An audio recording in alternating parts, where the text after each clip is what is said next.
الحمدللہ رب العالمین والصلاة والسلام علی اشرف الانبیاء والمرسلین اما بعد فاعوذ باللہ من الشیطان الرجیم بسم اللہ الرحمن الرحیم۔ محترم ناظرین، شب برأت کی فضیلت احادیث کی متعدد کتابوں سے ثابت ہے، اور وہ احادیث متعدد طرق سے متعدد راویوں سے بیان کی گئی ہیں۔ شب برأت میں مسلمانوں کا معمول ہے کہ مسلمان رات بھر مسجدوں میں، اپنے گھروں میں نوافل میں مشغول رہتے ہیں، تلاوت قرآن پاک، درود شریف، استغفار، تسبیح و تہلیل میں بیدار رہ کر اپنا وقت گزارتے ہیں اور شب برأت کی برکتوں کو حاصل کرتے ہیں۔ شب برأت میں مسلمان اپنے رب سے بخشش اور مغفرت طلب کرتے ہیں، دعائیں مانگتے رہتے ہیں، لیکن بعد ناعاقبت اندیش لوگ شب برأت میں رات بھر جاگنا، نوافل ادا کرنا، تلاوت قرآن میں مشغول رہنا، اس کو بھی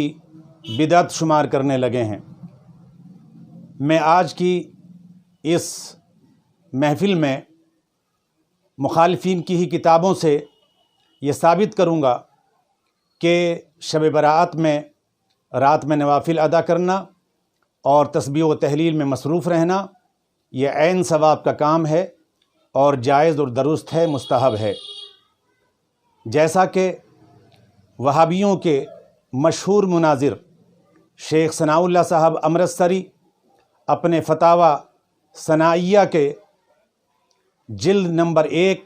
صفحہ نمبر 656 پر ایک سوال کے جواب میں تحریر فرماتے ہیں۔ پہلے آپ وہ سوال سماعت فرمائیں۔ ان سے سوال ہوا کہ 15ویں شعبان کو کیا شب قدر کا کوئی ثبوت ہے؟ اس شب کو ثواب جان کر تلاوت یا عبادت کرنا کیسا ہے؟ وہابیوں کے پیشوا شیخ ثناء اللہ صاحب امرتسری اس کا جواب میں تحریر کرتے ہیں کہ اس رات کے متعلق ضعیف روایتیں ہیں۔ اس دن کوئی کار خیر کرنا بدعت نہیں ہے، بلکہ بحکم انما الاعمال بالنیات موجب ثواب ہے۔ انہی کے ایک اور پیشوا شیخ عبداللہ روپڑی اپنے فتوے کی کتاب فتاوی اہل حدیث جلد 2 صفحہ نمبر 554 پر ایک سوال کے جواب میں تحریر کرتے ہیں کہ ان سے سوال ہوا کہ ماہ شعبان کی 14ویں یا 15ویں کو روزہ رکھنا یا 3 روزے 13ویں، 14ویں، 15ویں تاریخ میں رکھنے جائز ہیں یا نہیں؟ بات کہتے ہیں یہ بدعت ہے۔ اس کے جواب میں تحریر فرماتے ہیں کہ شب برأت کا روزہ رکھنا افضل ہے، چنانچہ مشکات وغیرہ میں حدیث موجود ہے، اگرچہ حدیث ضعیف ہے لیکن فضائل اعمال میں ضعیف حدیث پر عمل درست ہے۔ ہر ماہ کی 13ویں، 14ویں، 15ویں کا روزہ رکھنا بھی حدیث میں آیا ہے۔ محترم ناظرین، بعض حضرات کہتے ہیں کہ شب برأت کی فضیلت میں جو احادیث وارد ہوئی ہیں وہ حدیث ضعیف ہیں، لیکن ان کو معلوم ہونا چاہیے کہ وہابیوں کے ہی ایک پیشوا نواب صدیق حسن خاں بھوپالی صاحب حدیث ضعیف کے متعلق تحریر فرماتے ہیں کہ امام نووی نے کتاب الاذکار میں کہا ہے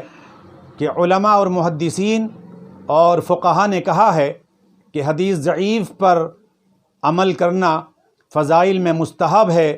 بشرطے کہ وہ یعنی حدیث موضوع نہ ہو۔ حضرات، انہی کے طبقے کے ایک اور شخص ڈاکٹر خالد علوی صاحب نے بھی اپنی مشہور کتاب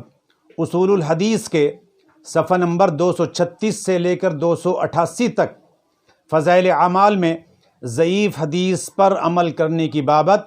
علماء کا اتفاق نقل کیا ہے۔ حضرات، انہی کے ایک اور پیشوا شیخ اسماعیل صاحب دہلوی اپنی کتاب صراط مستقیم کے صفحہ نمبر 75 پر مسلمانوں کے اس معمول کو لے کر کہ مسلمان مجمع کے ساتھ اکٹھا ہو کر رات کو قبرستان تشریف لے جاتے ہیں